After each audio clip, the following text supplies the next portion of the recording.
Om Swastiastu. Selamat pagi, salam sejahtera untuk kita sekalian. Bapak Ibu yang saya hormati, saudara-saudara sekalian, saya pertama ingin menyampaikan selamat Hari Raya Galungan dan Kuningan kepada saudara-saudara semua umat sedharma yang telah merayakannya. Mudah-mudahan dengan semangat Hari Raya Galungan dan Kuningan itu, ke depan kita bisa lebih baik lagi memperbaiki kehidupan kita bersama, sehingga kita bisa mencapai moksartam jagaditam, ya, kebahagiaan dan kesejahteraan rohani dan jasmani di dunia dan di dunia sana. Saudara-saudara sekalian, setelah kita melaksanakan rangkaian upacara-upacara hari raya itu, aktivitas kembali kita laksanakan seperti biasa. Dan mudah-mudahan kita semakin bersemangat untuk bekerja lebih baik. Dan semoga pikiran-pikiran yang baik terus mengisi diri kita masing-masing tanpa rasa amarah, mengurangi iri, dendam, serakah, kesombongan. Ya, mudah-mudahan dengan hari raya itu kita bisa memperbaiki diri kita masing-masing. Sehingga dengan demikian ke depan kehidupan kita akan lebih maju lagi. Bapak Ibu yang saya hormati, tadi beberapa SKPD, Satuan Kerja Perangkat Daerah, sudah berbicara. Yang pertama berbicara tentang tugas-tugas di bidang perindustrian dan perdagangan yang menyangkut sertifikasi dari produk-produk kita, terutama yang dibuat dari kayu. Karena dunia trennya mau menerima produk kita kalau kayunya diyakini bukan dari pembalakan, bukan dari illegal logging gitu ya. Dan memperhatikan aspek-aspek lingkungan. Sehingga perlu ada sertifikasi asal-usul kayu itu. Ya, produk kerajinan kita memang kebanyakan dari kayu berasal. Oleh karena itu, Disperindak mempunyai tugas untuk memfasilitasi para pengrajin supaya bisa mendapatkan sertifikat itu, sehingga untuk ekspor itu bisa laku. Karena kalau tidak, hasil kerajinan kita, terutama yang dari kayu, bisa nggak laku, terutama di Eropa. Ini sangat ketat sekali. Itu yang pertama. Yang kedua tadi dari BPMPD, dari bagian ketahanan pangan, bicara soal raskin, beras untuk orang miskin. Jadi kalau ada orang yang mampu, tetap juga mau raskin, mudah-mudahan menjadi miskin. Mudah-mudahan, ya. Karena di desa-desa masih terjadi itu. Orang yang udah mampu tetap aja berebut supaya dapat raskin. Ya, itu karena serakah, ya, karena tidak merasa terus. Apalagi katanya ini di desa sering terjadi prakteknya kepala desa bagi rata itu raskin itu. Alasannya karena semua punya kewajiban di desa yang sama.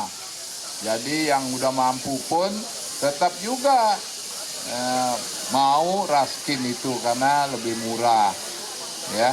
Tapi itu kan sebenarnya harus ada kesadaran kita, kalau kita sudah lebih mampu, sudah diberikan rezeki yang lebih oleh Tuhan, ya janganlah berebut raskin itu, kasihan. Ya, jadi seperti Pak tadi mengatakan, ya yang memang jangan jatah orang miskin diambil oleh orang kaya gitu loh, ya. Seringkali begitu. Jadi kita masih ada saja kelompok masyarakat kita yang seperti itu. Mudah-mudahan pelan-pelan bisa kita perbaiki. Ya Bapak ya, itu ada itu yang minta bedah rumah, padahal ternyata setelah dicek rumahnya udah bagus, masih ada di dekatnya yang lebih jelek. Nah, cuman kadang-kadang karena mungkin verifikasi kita kurang tepat, kurang akurat, dapat juga Pak, ya, sehingga kita dikomplain kenapa orang yang jauh lebih buruk rumahnya kok malah nggak dapat, yang sudah bagus dapat, seperti itu. Ya, tapi kita memang memerlukan laporan masyarakat Pak, karena petugas kita yang ke masyarakat ini seringkali dicegat di jalan oleh kelompok orang tertentu supaya pilih yang ini gitu. Ya. Dan tiap tahun kita membangun rumah, bedah rumah itu lebih dari 1.500 unit, Pak. Dan itu harus didatangi satu-satu oleh petugas dinas sosial. Harus didatangi satu-satu supaya kita yakin betul bahwa ini memang perlu rumah. Jadi perlu waktu, Pak. Itu kalau 1.500. Tahun-tahun yang lalu kita 2.000-an. Lebih dari 2.000 tiap tahun. Sampai tahun ini mungkin lebih dari 14.000 rumah sudah kita bangun. Yang bedah rumah itu saya laporkan kepada masyarakat. Kalau satu unit 30 juta kali 14.000 itu sudah berapa itu ya? 14 kali 3, 52 ya. Berapa? 14 kali 3, 30 tambah 12, 42. Sudah 420 miliar, Pak. Selama 7 tahun ini kita membangun rumah. Sudah 420 miliar rupiah kita pakai untuk memperbaiki rumah-rumah yang betul-betul tidak layak huni. Jadi itu yang sudah kita lakukan, tetapi masih ada sekarang, menurut data BPS masih ada sekitar 1.600-an yang belum. Tapi kalau saya lihat kondisi nyata di lapangan, jauh masih lebih banyak dari itu. Lebih banyak dari itu. Di mana kebakaran nih?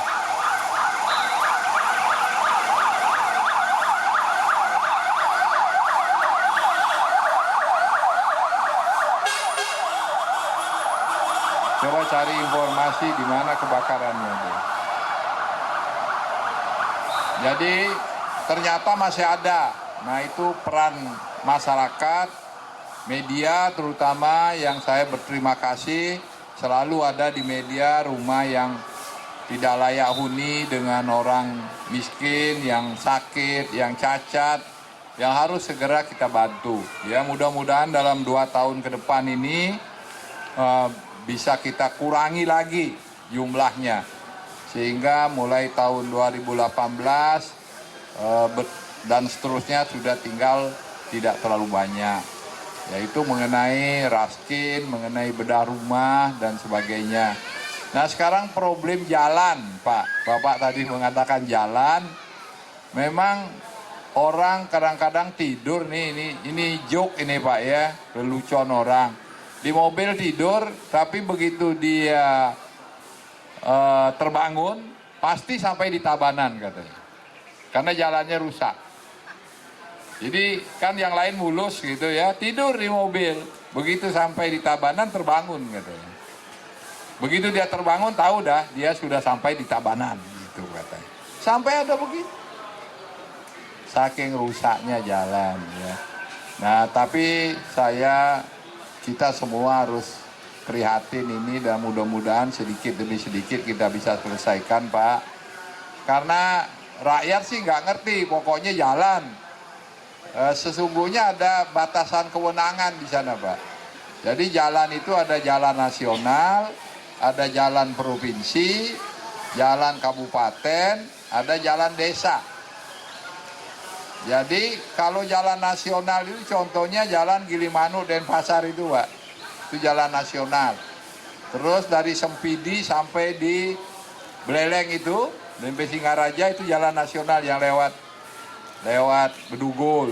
Begitu juga dari Kubu, Karangasem sampai lewat Beleleng terus sampai ke Gilimanuk, itu jalan nasional. Artinya siapa yang berwenang dan harus memelihara dan memperbaiki adalah pemerintah pusat.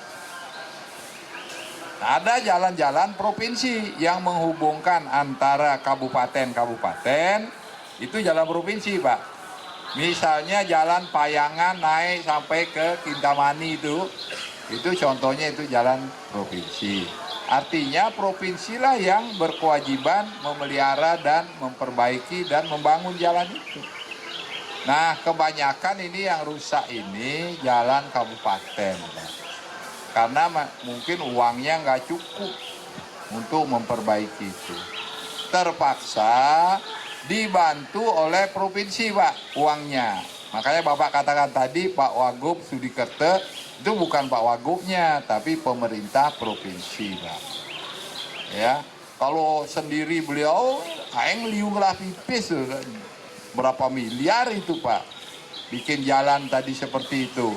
1 kilo itu, Pak, rata-rata jalan yang 8 meter itu 1 miliar loh, Pak, ongkosnya 1 kilo untuk memperbaiki itu. Untuk membuat hot mix itu 1 miliar, Pak, 1 kilo biayanya. Nah, kalau misalnya 2 kilo sudah 2 miliar, itu berapa kilo itu? Ya, jadi tidak murah. Dan itu adalah kewajiban sebenarnya Kabupaten Tabanan. Tapi karena kita tahu anggarannya tidak cukup, harus dibantu oleh provinsi, Pak, melalui bantuan keuangan khusus namanya BKK. Duitnya, nah, usulannya harus dari masyarakat, Pak. Desa, kecamatan, usul kepada bupati dengan tembusan provinsi. Nanti bupatilah yang harus minta ke provinsi, Pak, uangnya. Nanti PU provinsi datang ke sana ngecek kira-kira berapa duit ini yang harus dibantu. Baru provinsi menganggarkan, Pak, kalau duit provinsi cukup. Dibantu, namanya BKK, Bantuan Keuangan Khusus. Uangnya dikasih kepada Kabupaten Tabanan, Pak. Bukan provinsi yang ngerjakan, tidak boleh. Jadi uangnya diberikan kepada Kabupaten Tabananlah yang ngerjakan itu. Jalan itu. Duitnya dari provinsi, namanya Bantuan Keuangan Khusus. Itu.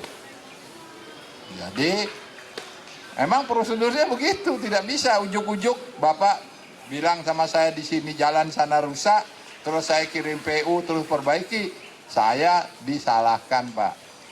Dalam pemeriksaan keuangan salah, karena itu di luar kewenangan saya. Yang bisa itu tadi mekanismenya begitu.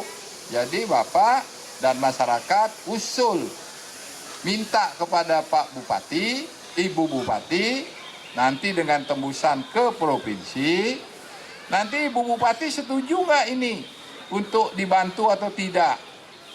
Kalau beliau setuju, beliau buatkan surat pengantar ke provinsi berdasarkan usulan tadi. Nah, itulah yang kemudian dikaji di provinsi ini sekarang. Pipesnya ada apa sih nih? Karena kewajiban provinsi kan ada juga.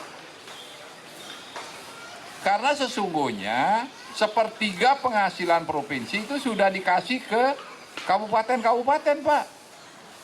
1/3. Jadi kalau misalnya provinsi APBD-nya 3 triliun, maka 1 triliun itu adalah untuk kabupaten-kabupaten dibagi sesuai dengan jumlah penduduk, luas wilayah, angka kemiskinan, perolehan mereka, PBD-nya berapa, PAD-nya, ada rumusnya. Itu yang pandai ngitung itu Ide Bagus Arde tuh, mana tuh? Udah pulang. Itu bagian keuangan tuh. Jadi beliau yang hitung. Nah, harus ditransfer, Pak, uangnya ke kabupaten. Itu tidak usah diminta. Kewajiban berdasarkan undang-undang. Jadi provinsi itu 1/3 duitnya harus dikasih ke kabupaten-kabupaten. Di samping itu ada yang minta lagi seperti tadi. Misalnya minta membangun puskesmas, memperbaiki rumah sakit umum daerah. Itu kalau mintanya ya ke provinsi, Pak. Kalau di daerah tidak ada uang, minta ke kita bantu, Pak. Itu yang namanya BKK, Bantuan Keuangan Khusus. Tapi masyarakat kan nggak ngerti, Pak. Pusing dia. Yang penting jalannya bagus. Yang penting rumah sakitnya lengkap. Kan begitu. Walaupun itu sebenarnya adalah kewajiban-kewajiban dari para bupati dan wali kota. Karena itu memang wewenang dia, bukan hanya kita. Memang tidak boleh, Pak. Tidak boleh. Jadi ada peraturannya itu, ada undang-undangnya, yang mana kewenangan. Begitu juga irigasi, Pak. Bendungan, irigasi juga begitu. Ada yang nasional, ada yang provinsi, ada yang kabupaten.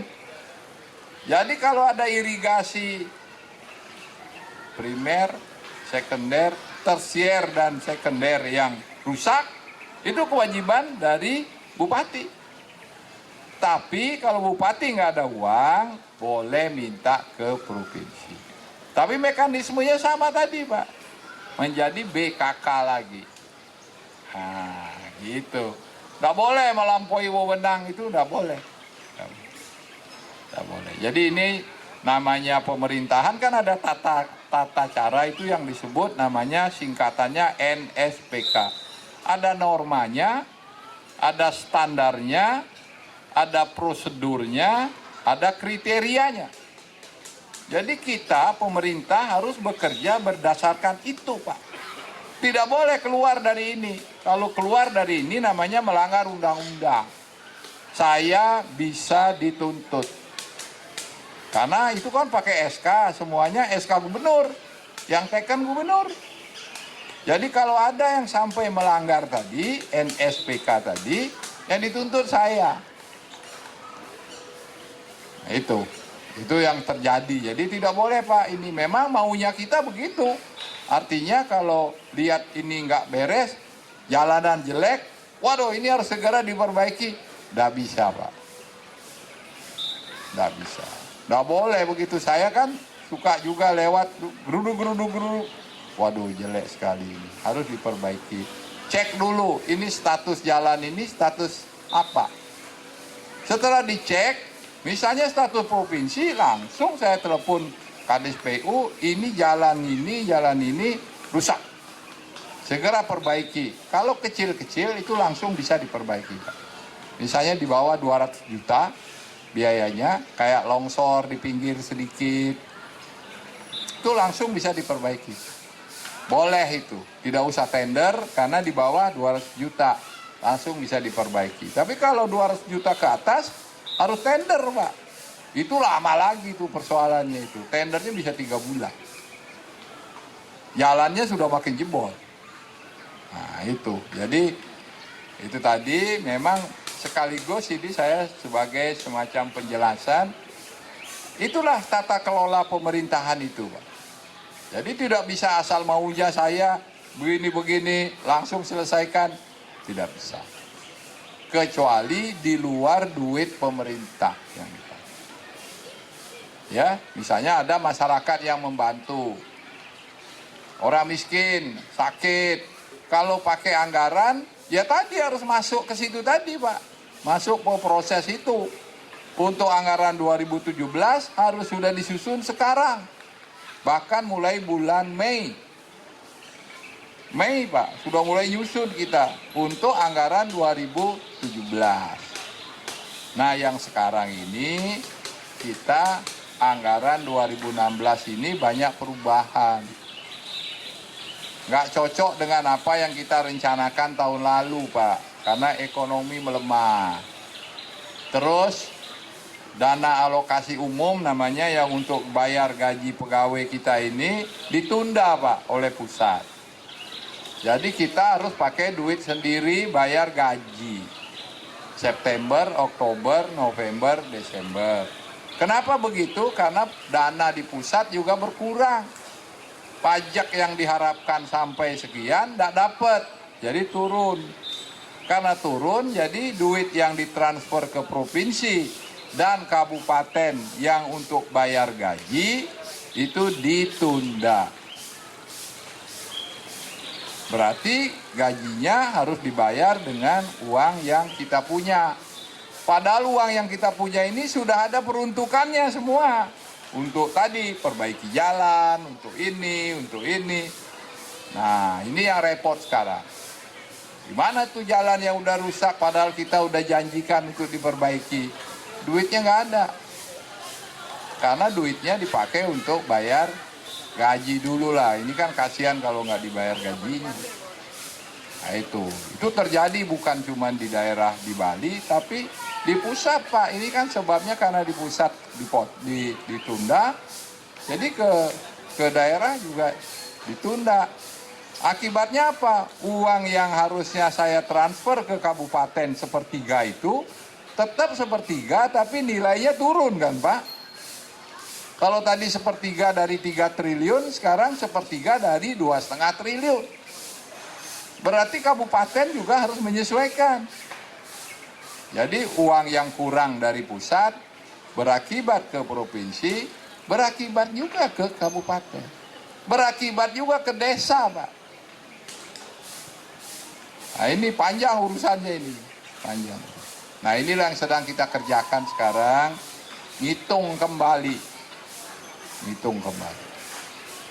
Itu jadi dan cukup besar, jadi kita memang harus hitung-hitungan lagi. Jadi jalan Bapak yang rusak sementara ditunda dulu.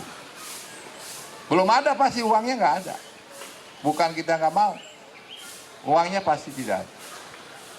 Untuk 2017 juga kita pasti turun Pak, pasti turun. Karena biasanya akhir tahun kita ada sisa anggaran untuk awal tahun. Bayar gaji, bayar cleaning service, bayar satpam. Ini kan harus dibayar Pak. Kebersihan ini harus dibayar ini. Nah, sekarang kita sampai akhir tahun pas Pak nol ini nanti kira-kira. Gimana tanggal 1 bulan 1 2017 sampai sebulan berikutnya. Nah, itu juga harus kita hitung kembali. Supaya tetap ada sisanya sedikit untuk begitu tanggal itu harus ada uang. Ngasih makan pasien di rumah sakit jiwa misalnya di Bangli, siapa yang ngasih? Itu kan harus dikasih makan Pak, tiap hari. Mulai tanggal 1 bulan 1 2017 pagi hari, dia kan harus makan nih. Dan banyak, pasiennya banyak. Ratusan orang Pak, banyak. Nah itu, jadi dari segi keuangan memang harus kita hitung-hitung kembali kita.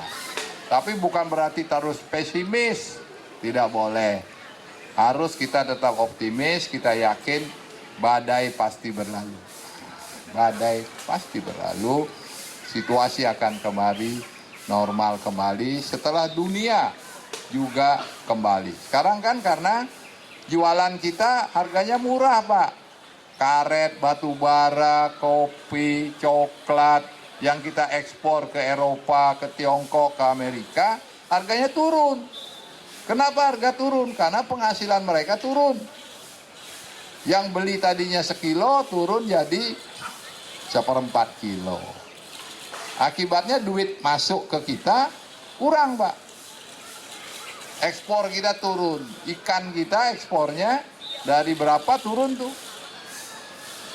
Ekspor kita, karena ekonomi kita lagi melemah. Itu akibatnya duitnya masuk jadi sedikit. Nah itulah kira-kira yang terjadi. Memang ngatur negara ini kan nggak gampang nih. Negara kemudian ngatur provinsi, walaupun kita kecil gini juga harus diatur karena harus sesuai dengan itu tadi Pak, norma, standar, prosedur, kriteria. Namanya NSPK. Pada Prof. Sukardike, terima kasih. Tadi saya dikasih ini. Supaya tangan saya jadi tetap kuat katanya. Jadi kalau nonjok, nggak boleh bilang. Lebih kuat. 1 kilo nih lumayan.